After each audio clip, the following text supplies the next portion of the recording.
तारीख गवाह है, मुल्क गवाह है, आप सब गवाह हो कि जब जब नवाज शरीफ की हुकूमत आई, अल्लाह ताला की मदद से नवाज शरीफ ने अवाम को हर चीज में रिलीफ दिया। आज इस मुल्क से मोटरवे निकाल दो तो क्या बचता है? आज इस मुल्क से सड़कों के जाल बिछा निकाल दो तो क्या बचता है? आज इस मुल्क से तरक्याती मंसूबे जिसमें मेट्रो बस शामिल है, जिसमें ऑरेंज लाइन शामिल है, जिसमें सड़कों के जाल शामिल है, जिसमें सी पैक शामिल है, वो निकाल दो तो क्या बचता है? आज इस मुल्क से एटमी धमाके निकाल दो तो क्या बचता है? पाकिस्तान की हर तरक्की के अंदर लगी हुई एक एक ईंट के ऊपर मोहम्मद नवाज शरीफ का नाम चमक रहा है।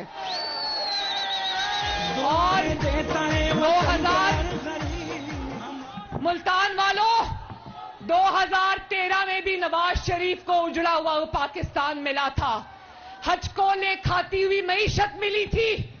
लेकिन 2013 से 2017 तक जब नवाज शरीफ वजीर आजम की कुर्सी पर बैठा था, तो ये बात रिकॉर्ड पर है, तारीख गवाह है, नवाज शरीफ के 4 साल गवाह हैं।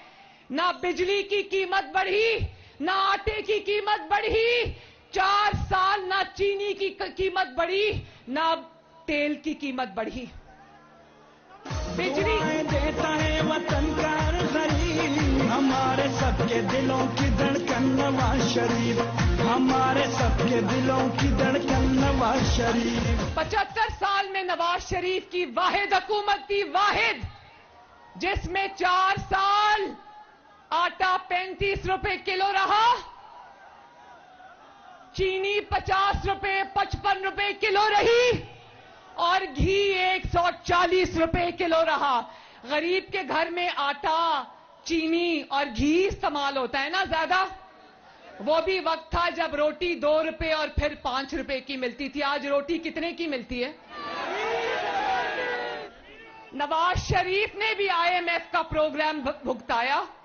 आईएमएफ के प्रोग्राम से कीमतें नहीं बढ़ती। अगर आवाम का दर्द हो ना सीने के अंदर, तो उसके बाद फिर 2016 में जिस तरह नवाज शरीफ ने आईएमएफ को खुदा हाफिज कहा था ना, फिर ऐसा होता है।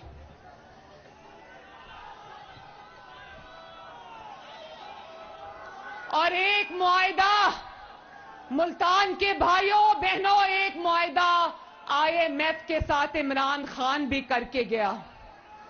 आज जो हमें कीमतें बढ़ानी पड़ रही हैं, वो उस मुआहिदे की वजह से जो इमरान खान करके चला गया, और जाते जाते उस मुआहिदे को फाड़ के और भी ज्यादा तबाही करके चला गया।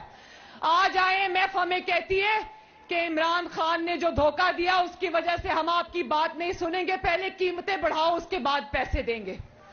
आईएमएफ की बात सुने तो महंगाई होती है, आईएमएफ की बात ना सुने तो फिर पाकिस्तान दिवालिया होने को आ जाता है। हमारे हाथ इस आईएमएफ के मुआहिदे ने बांधे हैं, लेकिन इमरान खान को तो नवाज शरीफ से तरक्की करता हुआ पाकिस्तान मिला था ना, वो उसको खंडर में तब्दील करके चला गया। हमें तो अब 2022 के अंदर उजड़ा हुआ पाकिस्तान मिला है, लेकिन इमरान खान की तरह हम 4 साल ये नहीं रोएंगे कि पिछली हुकूमत कर गई, पिछली हुकूमत कर गई।